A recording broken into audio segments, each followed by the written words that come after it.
पापा का स्वेटर। बाहर ठंड कितनी है। लगभग मुंह से ठंड के कारण सीटी बजाते हुए गोपाल ने अपनी पत्नी रामा को कहा, हाँ, इस बार ठंड ने तो सारे रिकॉर्ड तोड़ने का ठान लिया।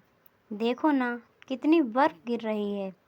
रामा ने भी कपकपाती आवाज़ में अपने पति की बात का समर्थन किया। गोपाल ने अपना ओवरकोट उतारा और हैंगर पर टांगते हुए बीवी से कंबल मांगा और सीधा बिस्तर में चला गया। रामा ने गोपाल को खाने की प्लेट देते हुए कहा, बहुत अच्छा किया जो हमने इस बार समय रहते बच्चों के गर्म कपड़े खरीद लिए। ना तो आपको इतना टाइम होता है और ना ही पैसा। हर महीने जो कुछ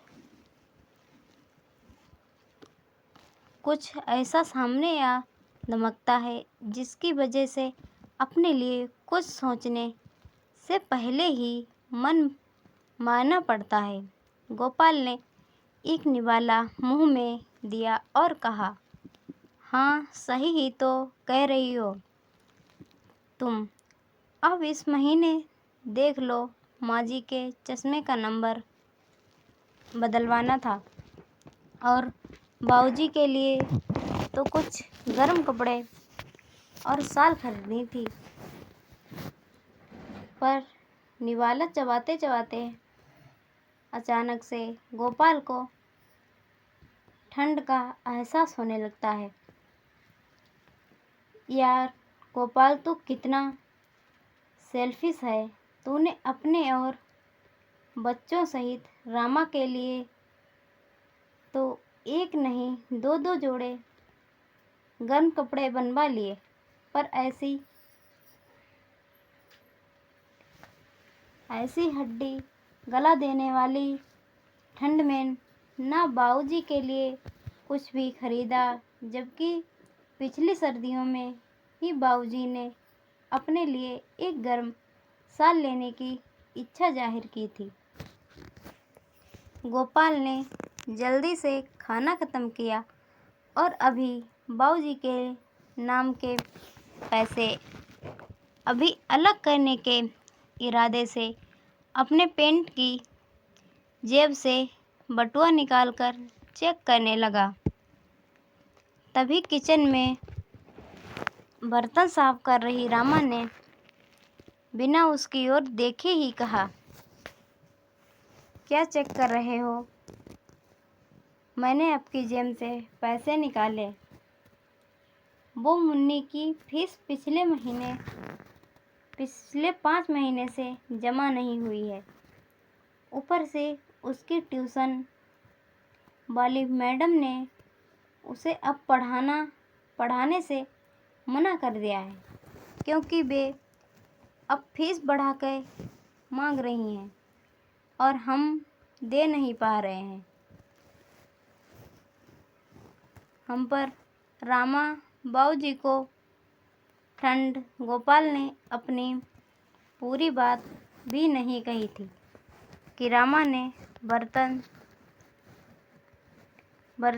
फेंक के जोर से मारते हुए कहा, आजकल कम पढ़ी लिखी लड़कियों के रिश्ते भी नहीं होते। बेबस गोपाल ने एक नज़र भर के रामा की ओर देखा और फिर कमरे से बाहर निकलकर बाबूजी और माताजी के कमरे में पहुंचा। अरे गोपाल बेटा, आ गए तुम। हमें चिंता हो रही थी। आज बाहर बहुत ठंड है। गोपाल के पापा ने चिंता करते हुए पूछा।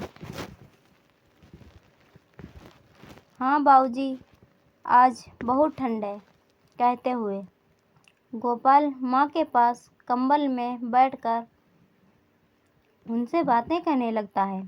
तभी गोपाल की नज़र पापा की शाल पर गई। उसमें 2-3 छेद जो पहले छोटे छोटे हुआ करते थे अब वो अपना आकार बड़ा कर चुके हैं। अब वे दूर से साफ साफ नजर आ रहे थे। पापा की साल की ये हालत देखकर गोपाल सोच ही रहा था कि तभी उसे नजर आया उसके पापा काँप रहे थे। क्या हुआ पापा जी, आप अंदर गर्म कपड़े नहीं पहने हैं? क्या आप काँप रहे हैं? अब गोपाल के पापा और माँ दोनों एक साथ गोपाल की ओर देखने लगते हैं। वो खुद गोपाल से कुछ कहना नहीं चाहते थे। नहीं नहीं, वो आज ठंड ज़्यादा है, इसीलिए शरीर काँप रहा है। गोपाल की और पापा बातें करते रहे, लेकिन गोपाल का ध्यान अब अपनी पतली हालत पर था।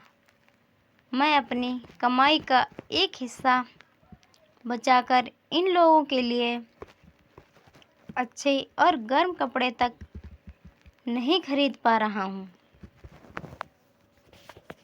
अगली सुबह जब गोपाल अपने दफ्तर के लिए जा रहा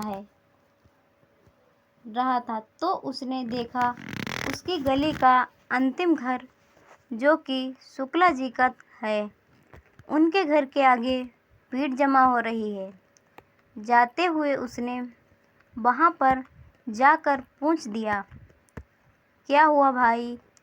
तभी उसे सुनने को मिला, ठंड में अकड़ने की वजह से शुक्ला जी की मौत हो गई। ये खबर सुनकर गोपाल मानो सुन्न सा हो गया हो। उसके मुंह से कुछ भी नहीं निकला। वो खड़ा काफ़ी देर तक सोचता रहा और फिर क्रियाक्रम के बाद अपनी ऑफिस गया। पूरे दिन काम और फिर वापस आते वक्त उसने फैसला किया कि वो बाकी ज़रूरतों को दरकिनार कर के वो पहले माँ और बापूजी के लिए गर्म कपड़े खरीदेगा। नहीं तो जब वो घर आया तो उसके हाथ में ढेर सारे कपड़े थे। रामा ने देखा कि गोपाल ने ना तो मुन्नी की फीस भरी है और ना ही गुल्लक में पैसे डाले। उसने गेट खोला और बिना कुछ कहे आंखें तरेरते हुए अंदर चली गई। कुछ देर गोपाल खड़ा सोचता रहा। फिर वो सीधा अपने पापा के कमरे में गया और अपने हाथों से अपनी माँ और पापा को वो गर्म कपड़े जो लेके आया था पहनाने लगा। हाँ, आज कितना अच्छा लग रहा है। ऐसा लग रहा है जैसे ठंड है ही नहीं। गोपाल के पापा ने अपनी बूढ़ी और जर्जर आंखों में चमक लाते हुए कहा। गोपाल खुशी से उनकी ओर देख रहा था। तभी उन्होंने कहा, मैं 2 दिन पहले शुक्ला जी से मिला था। कह रहे थे लगता है इस बार ठंड हमें लेके ही जाएगी।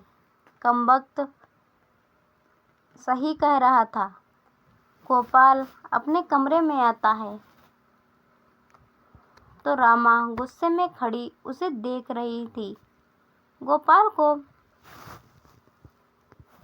वजह पहले से ही पता थी, इसीलिए उसने कहा, रामा, पता है हम इंसान बच्चे पैदा क्यों करते हैं?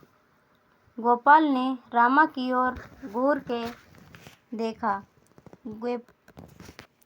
गोपाल, केवल इसलिए नहीं कि वो हमारा वंश आगे बढ़ाएंगे, इसीलिए भी जब हम बूढ़े होंगे हमारे हाथ पैर थकेंगे तब हमें उनसे उम्मीद रहेगी कि वे हमें हमारी ज़रूरतों को पूरा करेंगे। और मैंने भी वही किया। तभी गोपाल अपने बचपन का एक किस्सा सुनने लग जाता है। कैसे उसकी जिद करने पर पापा ने अपने लिए जूते ना लेकर उसके लिए नया कोट लिया था। अब रामा समझ गई थी। तो दोस्तों, वीडियो पसंद आया हो तो वीडियो को लाइक करें, चैनल को सब्सक्राइब करें। धन्यवाद।